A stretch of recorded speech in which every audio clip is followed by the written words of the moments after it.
Nyonya, lenganmu berdarah. Panggilku Nona. Nona, lenganmu berdarah. Gadis itu menunduk kepalanya untuk lihat. Dalam sejenak, dia takut. Gadis kecil tidak mengatakan sepatah kata pun. Tapi langsung keluarkan tambalan luka. Aku akan meminjamkannya padamu. Terima kasih ya. Aku akan mengembalikannya kepadamu. Tidak apa-apa. Gadis ini langsung mengobati lukanya terlebih dahulu. Gadis kecil segera memberi gadis itu sebuah buku catatan. Untuk apa? Tolong tuliskan nomor telepon Kak di sini. Ketika Kak bebas, hubungiku untuk membayar uang untukku. Gadis itu membeku sesaat. Dia belum pernah bertemu anak yang begitu licik. Berapa biaya selembar tambalan luka? Kamu masih kecil. Tapi terlalu banyak perhitungan. Jenis tambalan luka ini berharga 5 sen. Kak juga bisa membayar dengan uang tunai. Baiklah. Inilah. Dia melihat gadis itu terlihat marah. Langsung bilang dia hanya bercanda. Jangan begitu pelit. Gadis itu diganggu anak ini lagi. Lalu dia bertanya pada gadis itu apakah dia sakit. Sehingga dia pergi ke rumah sakit. Gadis ini berkata dia tidak tahu. Mungkin dia benar-benar jatuh sakit. Lalu dia bertanya kembali pada anak itu. Mungkin aku benar-benar sakit? Kakak laki-lakiku berkata aku terkena penyakit jantung. Wanita itu sedikit bingung setelah mendengar ini. Nyonya, apakah akan mati jika terkena penyakit jantung? Nona. Nona, apakah akan mati jika terkena penyakit jantung? Terserah nasibmu. Dia berkata dengan gadis kecil itu bahwa, jika kamu merasa dirimu sangat sehat, tubuhmu akan menjadi semakin baik dari hari ke hari. Jika kamu merasa kamu sakit parah, kalau begitu, bagaimana tubuhmu sehat? Pada saat ini, seorang pria tiba-tiba datang dan menjemput gadis kecil itu. Gadis ini baru saja mengangkat kepalanya. Tanpa diduga, itu mantan pacarnya, Zaiha. Apa yang kau katakan pada adikku? Anak ini adalah saudaramu. Ya, dia adikku. Belum menunggu dia untuk berbicara, Zaiha peduli padanya, menanyakan apakah dia sakit. Tapi gadis itu pada dasarnya tidak mau memperhatikannya. Dia berbalik dan pergi.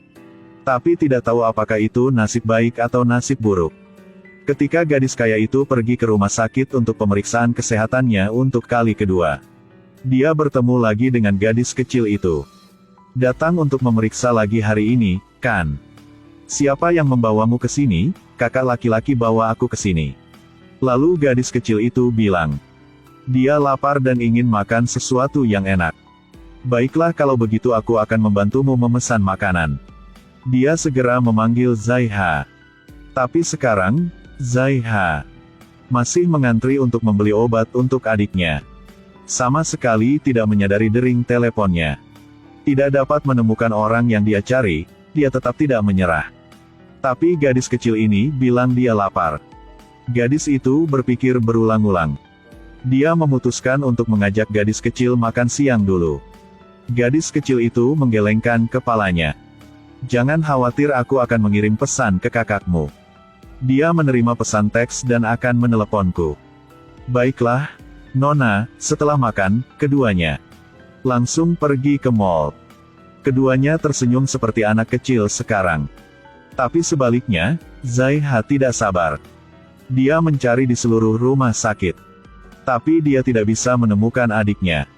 Kebetulan, ponselnya kehabisan baterai sekarang. Jadi dia hanya bisa pulang dulu. Tapi adiknya belum ada di rumah. Tepat ketika seluruh keluarganya khawatir dan akan memanggil polisi. Gadis itu membawa gadis kecil kembali. Zaiha melihat bahwa adiknya aman dan tidak terluka. Tapi tetap tidak bisa tenang. Dia menyalahkan gadis itu. Xiao Mui belum dewasa. Apakah kamu juga belum dewasa? Kamu mengajak Xiao Mu tanpa meminta izin siapapun terlebih dahulu. Kesehatan Xiao Mu tidak baik. Kapan harusnya makan, tahukah kamu? Jika sesuatu terjadi pada Xiao Mui, apa tanggung jawabmu? Tanpa menunggu penjelasannya, Zaiha langsung mengusirnya tanpa ampun.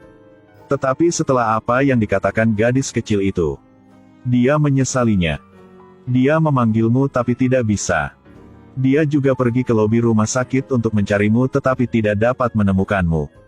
Dia juga mengirim SMS kepadamu. Baru saat itulah Zaiha menyadari bahwa dia telah salah menyalahkannya. Dia langsung mengejarnya. Ketika dia melihat Zaiha, dia berdiri kembali dan ingin pergi. Tapi ditarik kembali oleh Zaiha. Aku punya sesuatu untuk dikatakan. Aku tidak ingin mendengarmu berkata. Aku punya telinga bukan untuk mendengarkanmu mengajariku. Maaf, tiba-tiba menerima permintaan maaf. Sangat mengejutkannya.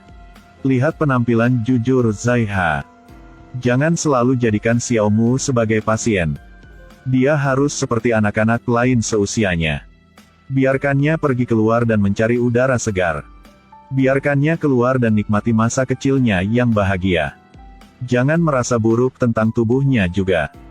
Kalau begitu, kamu tidak akan membiarkannya keluar. Kamu ketakutan yang tidak nyata. Tapi takutkah kamu dia tidak bahagia? Setelah mengatakan itu, dia berbalik dan pergi. Dan Zaiha sepertinya mengerti sesuatu. Sejak hari itu, hidupnya secara bertahap menjadi lebih berwarna. Hubungan antara dia dan Zaiha juga berangsur-angsur berubah. Tapi hari itu kondisi gadis kecil tiba-tiba memburuk. Dokter meminta keluarga untuk menyiapkan 500.000 yuan untuk operasi. Menghadapi sejumlah besar uang ini, sang ayah hanya bisa menghela nafas. Zaiha hanya bisa menghiburnya. Dia akan menemukan cara untuk menghasilkan uang. Tapi bagaimana putranya? Bagaimana mungkin ayah sepertinya tidak tahu? Dia memutuskan untuk menjual rumahnya. Dan gadis itu, ketika dia melihat situasi sulit keluarga Zaiha, diam-diam ke sudut. Segera menelepon bagian keuangan perusahaan. Sore itu dokter memberitahu keluarga Zaiha. Biaya operasi sudah dibayar oleh dermawan. Bisa mengatur operasi besok. Ini membuat semua orang lebih bahagia. Dan gadis di pintu juga tersenyum bahagia. Dengan begitu, gadis kecil mengalami operasi yang lancar. Di bawah pendampingan keluarganya, dia tumbuh sehat dan bahagia. Akhirnya, Zaiha sekali lagi menyatakan perasaannya padanya. Dua orang yang saling mencintai akhirnya bersama. Harus mengatakan bahwa gadis itu sudah kaya tetapi masih memiliki hati yang baik. Beruntung Xiaomu bisa bertemu dengannya. Tidak ada yang mengira bahwa gadis kecil hanya memberinya tambalan luka. Lalu ditukar dengan orang kaya dan baik. 500.000 yuan tetapi uang menyelamatkan hidupnya. Jadi setiap orang seharusnya selalu berbuat hal yang baik. Karena orang baik juga akan bertemu dengan orang baik.